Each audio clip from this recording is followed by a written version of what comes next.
ಈಶ್ವರ್ ಖಂಡ್ರೆ ಅವರ ಅರಣ್ಯ ಇಲಾಖೆಯಲ್ಲಿ ಅರಣ್ಯ ರೋಧನೆ ಕಾಣಿಸ್ತಾ ಇರುವಂತದ್ದು ಉದ್ಯೋಗಾಕಾಂಕ್ಷಿಗಳದ್ದು.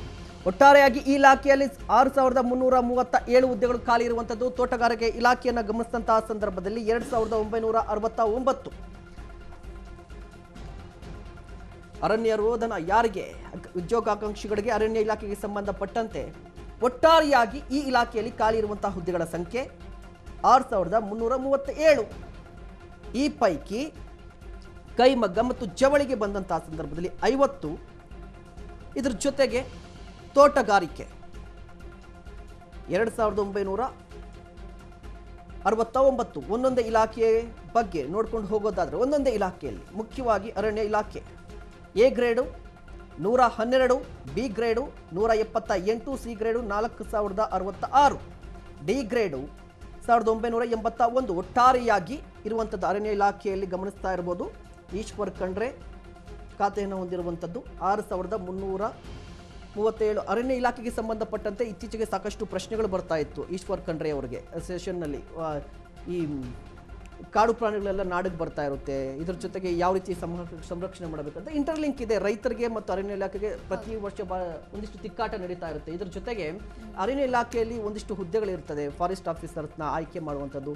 ಎಲ್ಲೋ ಒಂದು ಕಡೆ ಆ ಪ್ರಾಬ್ಲಮ್ ಇದೆಯಾ ಅಂತ ಹೇಳಿ ಇಲ್ಲಿ ನೀವು ಅರಣ್ಯ ಇಲಾಖೆ ಇತ್ತೀಚೆಗೆ ಹೆಚ್ಚು ಚರ್ಚೆಗೆ ಬಂದಿರುವಂತ ವಿಚಾರ. ಯಾಕೆಂತಂದು ಹೇಳಿದ್ರೆ ಹುಲಿ ಉಗುರಿನ ವಿಚಾರಗಳಲ್ಲಾಗಿರ್ಬೋದು ಅನೇಕ ಚರ್ಚೆಗಳು ಬಂತು. ಯಾಕೆಂದ್ರೆ ಅರಣ್ಯ ಇಲಾಖೆ ಅಂದ ತಕ್ಷಣನೇ ಈ ರೀತಿಯ ವಿವಾದ ಮಾತ್ರ ಅಲ್ಲ, ವನ್ಯಜೀವಿಗಳ ಸಂರಕ್ಷಣೆ ಮಾಡಬೇಕಾಗತ್ತೆ.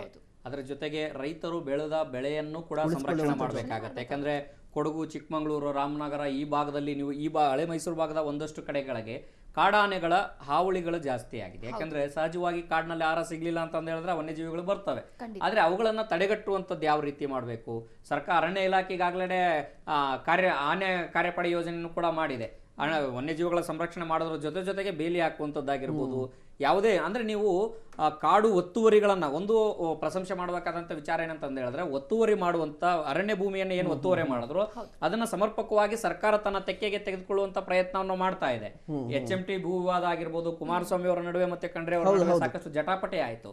ಆದ್ರೆ ನೀವು ನೇರವಾಗಿ ಇಲ್ಲಿ ಎಸ್ಪೆಷಲಿ ಚಿಕ್ಕಮಗಳೂರು, ಕೊಡಗು, ರಾಮನಗರ ಈ ಭಾಗವನ್ನ ತೆಗೆದುಕೊಂಡಂತ ಸಂದರ್ಭದಲ್ಲಿ ಚಾಮರಾಜನಗರ ಆ ಭಾಗದಲ್ಲಿ ನೀವು ಈ ತೆಗೆದುಕೊಂಡು ಬಂದಾಗ ಕಾಡಾನೆಗಳ ಹಾವಳಿಗಳು ಜಾಸ್ತಿ ಆಗಿರುವಂತಹ ಕಾರಣಕ್ಕಾಗಿ ಅಲ್ಲಿ ಸಂರಕ್ಷಣೆ ಮಾಡಬೇಕು. ಯಾಕಂತ ಹೇಳಿದ್ರೆ ನಾವು ದಿನನಿತ್ಯ ಒಂದಲ್ಲ ಒಂದು ಸುದ್ದಿಗಳನ್ನ ನೋಡ್ತಾ ಇರ್ತೇವೆ. ಆದ್ರೆ ಮತ್ತೆ ಕಾಡಾನೆಯಿಂದ ನೂಕ್ಲಿಂದ ಆನೆ ದಾಳಿಗೆ ವ್ಯಕ್ತಿ ಸಾವಾದ್ರು ಅನ್ನೋಂಥದ್ದು, ಮತ್ತೆ ಆನೆಗಳನ್ನಾಗಿರ್ಬೋದು ವನ್ಯಜೀವಿಗಳನ್ನ ಸಂರಕ್ಷಣೆ ಮಾಡಲಿಕ್ಕೆ ಒಂದು ತಂಡವನ್ನ ಮಾಡಬೇಕಾಗತ್ತೆ. ಆ ತಂಡಕ್ಕೆ ತರಬೇತಿಯನ್ನು ಕೊಡ್ಬೇಕಾಗ ಈಗಾಗಲೇ ಆ ಇಲಾಖೆ ಮಾಡ್ತಾ ಇದೆ.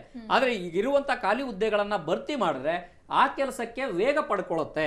ಹೆಚ್ಚೆಚ್ಚು ಜನರಿಗೆ ಒಂದಷ್ಟು ಜನರ ಸಂರಕ್ಷಣೆ ಜೊತೆಗೆ ವನ್ಯಜೀವಿಗಳ ಸಂರಕ್ಷಣೆ ಕೂಡ ಆಗತ್ತೆ. ಯಾಕಂತಂದ್ರೆ ನಿನ್ನೆ ಸದನದಲ್ಲಿ ಮಾತನಾಡುವಂತ ಈಶ್ವರ್ ಖಂಡ್ರೆ ಅವರು ಮಾತನಾಡ್ತಾರೆ, ಇಲ್ಲ ಮಂಗಳೂರು ಈ ಭಾಗದಲ್ಲಿ ಕರಾವಳಿ ಭಾಗದಲ್ಲಿ ಒಂದಷ್ಟು ಆನೆಗಳ ಹಾವಳಿ ಜಾಸ್ತಿ ಆಗಿದೆ, ರೈತರ ಸಮಸ್ಯೆ ಬೆಳೆ ಅನ್ನೋ ಒಂದು ಶಾಸಕರು ಪ್ರಶ್ನೆ ಮಾಡುವಂತ ಸಂದರ್ಭದಲ್ಲಿ ಆನೆಗಳನ್ನ ಕೊಲ್ಲಬೇಕು ಅನ್ನೋ ಮಾತುಗಳ ಸಂದರ್ಭದಲ್ಲಿ ಈಶ್ವರ್ ಖಂಡ್ರೆ ಅವರು ಹೇಳ್ತಾರೆ, ಹರೀಶ್ ಪೂಜೆ ಅವರು ಹೇಳಿದಂತ ಸಂದರ್ಭದಲ್ಲಿ ಹೇಳ್ತಾರೆ, ವನ್ಯಜೀವಿಗಳನ್ನ ಸಂರಕ್ಷಣೆ ಮಾಡಬೇಕಾದಂತ ಜವಾಬ್ದಾರಿ ಸ್ಥಾನದಲ್ಲಿ ಇರುವಂತವರೇ ಈ ರೀತಿ ಮಾತನಾಡಬಾರ್ದು ಅಂತ ಪ್ರಶ್ನೆ ಮಾಡ್ತಾರೆ. ಸೇಮ್ ಟೈಮ್ ಅದೇ ಜವಾಬ್ದಾರಿ ಇರುವಂತಹ ಇಲಾಖೆಯಲ್ಲೂ ಕೂಡ ನನ್ನ ನ್ಯೂನ್ಯತೆಗಳೇನಿದಾವೆ ಅನ್ನೋಂಥದ್ದು ನೋಡ್ಕೊಳ್ಬೇಕು. ಈಗಾಗಲೇ ಇರುವಂತಹ ಸಮಸ್ಯೆಗಳನ್ನ ಒಂದಷ್ಟು ಸರಿಯಾದ ದಿಕ್ಕಿನ ತೆಗೆದುಕೊಳ್ಳುವಂತ ಕೆಲಸ ನಡೀತಾ ಇದೆ. ಆದ್ರೆ ಅದರ ಪ್ರಮಾಣ ಹೆಚ್ಚಾಗಬೇಕು. ನೀವು ಮಾಡುವಂತಹ ಕೆಲಸವು ನೇರವಾಗಿ ಜನರಿಗೆ ತಲುಪುವಂತ ಕೆಲಸ ಆಗ್ಬೇಕು ಅನ್ನೋಂಥದ್ದಾದ್ರೆ ಇದರಲ್ಲಿ ಇರುವಂತಹ ಕಾಡಂಚಿನಲ್ಲಿರುವಂತಹ ಪ್ರಾಣಿಗಳನ್ನ ರಕ್ಷಣೆ ಮಾಡುವಂತದ್ದಾಗಿರ್ಬೋದು, ಅಥವಾ ಅಲ್ಲಿರುವಂತಹ ಆ ಭಾಗದಲ್ಲಿ ಕೆಲಸ ಮಾಡುವಂತಹ ಜನರು ಇರ್ಬೋದು, ವಾಸಿಸುವಂತ ಜನರು ಇರ್ಬೋದು, ಆ ಜನರಿಗೆ ರಕ್ಷಣೆ ಕೊಡುವಂತ ಕೆಲಸವನ್ನು ಕೂಡ ವನ್ಯಜೀವಿಗಳಿಂದ ರಕ್ಷಣೆಯನ್ನು ಕೊಡುವಂತ ಕೆಲಸವನ್ನು ಕೂಡ ಸರ್ಕಾರ ಮಾಡಬೇಕು. ಕೇವಲ ವನ್ಯಜೀವಿಗಳ ಸಂರಕ್ಷಣೆ ಮಾತ್ರ ಅಲ್ಲ, ವನ್ಯಜೀವಿಗಳ ಸಂರಕ್ಷಣೆ ಜೊತೆಗೆ ಮಾನವ ಸಂರಕ್ಷಣೆಯೂ ಕೂಡ ಬಹುಮುಖ್ಯವಾಗಿರುತ್ತೆ. ಅದಕ್ಕೆ ಆದಂತಹ ಮಾನವ ಸಂಪನ್ಮೂಲ ಕೂಡ ಈ ಇಲಾಖೆಗೂ ಕೂಡ ಅದಕ್ಕೆ ಆಗಿದೆ. ಯಾಕಂದ್ರೆ ನೀವು ಹೋಗಿ ಆನೆಯನ್ನ ಪಳಗಿಸ್ಲಿಕ್ಕೆ ಆಗಲ್ಲ, ಆನೆಗೆ ಪಳಗಿಸ್ಲಿಕ್ಕೆ ಅದ್ರ ಮಾವುತನೇ ಬೇಕು. ಆ ಮಾವುತಕ್ಕೆ ಸಂರಕ್ಷಣೆ ಎಷ್ಟರ ಮಟ್ಟಿಗಿದೆ? ಸೊ ಇದೆಲ್ಲವೂ ಕೂಡ ಸಮಸ್ಯೆಗಳು ಬಗೆಹರಿಬೇಕು ಅಂತ ಹೇಳಿದ್ರೆ ಅಧಿಕಾರಿಗಳ ನೇಮಕಾತಿ ಆಗಬೇಕು. ಇನ್ನ ತೋಟಗಾರಿಕಾ ಇಲಾಖೆಯಲ್ಲೂ ಕೂಡ ಭರ್ತಿ ಆಗದೆ ಇರುವಂತಹ ಒಂದು ಹುದ್ದೆಗಳಿರುವಂತದ್ದು ಸರ್, ಈ ಬಗ್ಗೆ ಹೇಳೋದಾದ್ರೆ ತೋಟಗಾರಿಕೆ ಇಲಾಖೆ ಇಲ್ಲಿ ಒಂದು ಯಾವುದೇ ರೀತಿಯ ಸಸಿಗಳನ್ನ ಅಭಿವೃದ್ಧಿಗಳನ್ನ ಮಾಡುವಂತದ್ದಾಗಿರ್ಬೋದು. ನಾವು ಇಲ್ಲಿ ತೋಟಗಾರಿಕೆ ಇಲಾಖೆ ಅಂತ ತಕ್ಷಣ ಫಸ್ಟ್ ನೆನಪಿಗೆ ಬರುವಂತದ್ದು ಅಡಿಕೆ ರೋಗ, ಎಲೆ ಚುಕ್ಕೆ ರೋಗ, ಒಂದು ವಿಶೇಷವಾಗಿ ಕರಾವಳಿ ಬಗ್ಗೆ ಅಡಿಕೆಯನ್ನು ಬೆಳೆಗಾರರಿಗೆ ಏನಿದ್ದಾರೆ, ಅಡಿಕೆ ಬೆಳೆಗಾರರಿಗೆ ಬಹಳಷ್ಟು ಸಮಸ್ಯೆಗಳಿದಾವೆ. ನೀವು ಪ್ರತಿಯೊಂದು ಇಲಾಖೆಯಲ್ಲೂ ತನ್ನದೇ ಆದಂತಹ ಸಮಸ್ಯೆಗಳಿದಾವೆ. ಹೇಳ್ತೀರಾ ಇನ್ನೂ ಕೂಡ ಎಲೆ ಚುಕ್ಕೆ ರೋಗ ಈ ರೀತಿ ರೋಗಗಳೇನಿದಾವೆ ಆ ರೋಗಗಳನ್ನ ಬಗೆಹರಿಸಲಿಕ್ಕೆ ಔಷಧಿ ಕಂಡುಹಿಡಿಬೇಕು ಅನ್ನೋಂಥದ್ದು ನೀವು ಸಂಶೋಧನಾ ಕೇಂದ್ರಗಳನ್ನ ಮಾಡಬೇಕು. ಆ ಸಂಶೋಧನೆಗಳನ್ನ ಮಾಡಿದ ನಂತರದಲ್ಲಿ ಔಷಧಿಗಳನ್ನ ಕಂಡುಹಿಡಿದು ಅವ್ರ ಜನರಿಗೆ ತಲುಪಿಸಬೇಕು.